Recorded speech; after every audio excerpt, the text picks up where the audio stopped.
Share બજાર all time high. Sensex 374ના વધારા સાથે 77,366 પર પહોંચ્યો. નિફ્ટી 23,579ને સ્પર્શ્યો.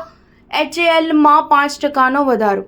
શેર બજારે આજે એટલે કે 18મી જૂને નવી ઓલ ટાઈમ હાઈ બનાવી છે.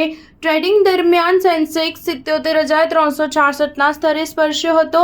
હાલમાં તે 250થી વધુ પોઈન્ટના ઉછાળા સાથે 77,250ના સ્તરે કારોબાર કરી રહ્યો છે. નિફ્ટીએ પણ આજે 23,579ની ઓલ ટાઈમ હાઈ છે. હાલમાં તે 50થી વધુ પોઈન્ટના ઉછાળા સાથે 23,550ના સ્તરે ટ્રેડ થઈ રહ્યો છે. આઈટી અને એનર્જી શેર્સમાં વધુ તેજી છે.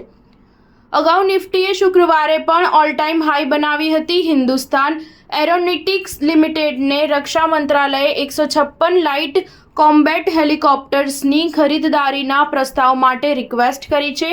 આ સમાચારને કારણે HALના શેરમાં 5%થી વધુનો ઉછાળો જોવા મળી રહ્યો છે. ટ્રાવેલ એગ્રીગેટર આઇક્સિગોની પેરેન્ટ કંપની લે ટ્રાવેલોગ ટેકનોલોજીના શેર આજે બજારમાં લિસ્ટ થશે. તેનો IPO કુલ 98.10 વખત સબસ્ક્રાઇબ થયો હતો.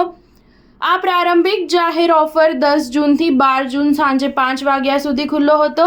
લિસ્ટિંગ પહેલા કંપનીના શેર્સ ગ્રે માર્કેટમાં 32.80% એટલે કે ₹30.50 પ્રતિ શેરના પ્રીમિયમ પર પહોંચી ગયા છે. ગ્રે માર્કેટ પ્રાઇસ મુજબ તેનું લિસ્ટિંગ અપર પ્રાઇસ બેન્ડ ₹93ના સંદર્ભમાં ₹123.50 હોઈ શકે છે. અગાઉ બજાર સતત 3 દિવસ બંધ રહ્યું હતું. શનિવાર અને રવિવાર સિવાય સોમવારે બકરીદના દિવસે પણ શેર બજારમાં કારોબાર થયો ન હતો. આ પહેલા શુક્રવાર 14 જૂને પણ નિફ્ટીએ ઓલ ટાઈમ હાઈ બનાવ્યો હતો. ટ્રેડિંગ દરમિયાન તે 23,490ની સપાટીએ પહોંચી ગયો હતો. જોકે આ પછી નિફ્ટી થોડો નીચે આવ્યો અને 66 પોઈન્ટના વધારા સાથે 23,465 પર બંધ થયો. તે જ સમયે સેન્સેક્સમાં 181 પોઈન્ટનો વધારો થયો હતો. તે 76,992ના સ્તરે બંધ થયો હતો. સ્ટાર ન્યૂઝ 7 હંમેશા સચ્ચાઈની સાથે.